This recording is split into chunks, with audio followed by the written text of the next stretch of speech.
Penelope toyed with the strings of her reticule. Thomas had told her to inform the tenants. If she told Mrs. Phillips right now, they all would know by next morning. A dear woman, but one did not tell her anything which should be kept a secret. The chief concern lay in how the tenants in the village of Woodley would react. "We have had a letter from Mr. Smith, the solicitor. It would seem Lord Renshaw's heir is an American."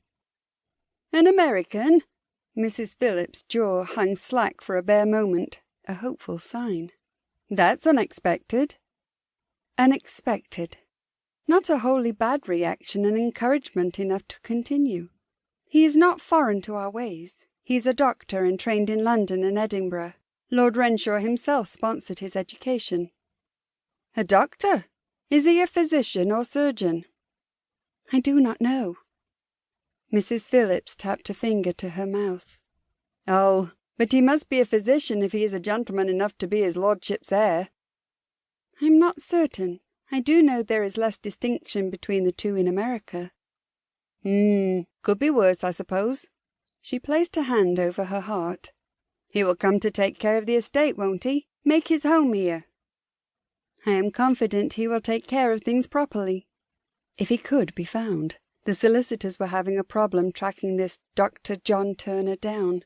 The address her uncle had left was incorrect, and the city in which he was supposed to live, Philadelphia, was large. But Mr. Smith had assured them they would find him in quick order. "We'll have to see then, won't we? And let's hope he doesn't come with a wife." Mrs. Phillips leaned toward her. "We would miss your visits." This wasn't the first time that particular issue had been raised. Hannah, their housekeeper, had voiced the thought just the night before. If Lord Turner were to bring a wife or even a sister with him, she would become the lady of the hall and be expected to take up a certain role in the community, such as visiting tenants and those in the village. The role Penelope had been performing for several years now. The duty had fallen to her under unique circumstances and was accepted by most, but there were a few in the community who thought it unconventional. Hopefully, the new lord would not take their view, wife, sister, or no. Nothing was fixed yet. He had to be located first, and even then he may decide to leave things in Thomas's hands. He was a doctor, and in all likelihood had a thriving medical practice. Besides, even if the worst should come about, it was certain the woman in question would be in want of a friend, being in a new country.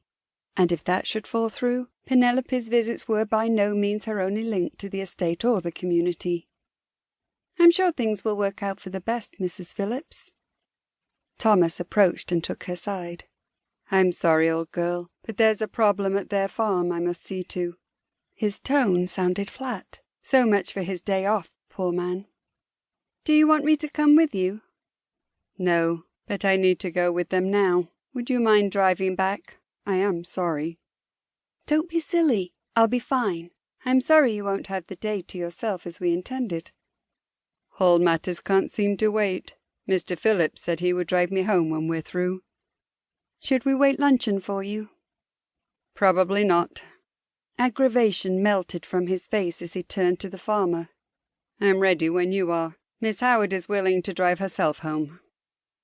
Penelope lingered at her uncle's grave for only a few minutes more before leaving.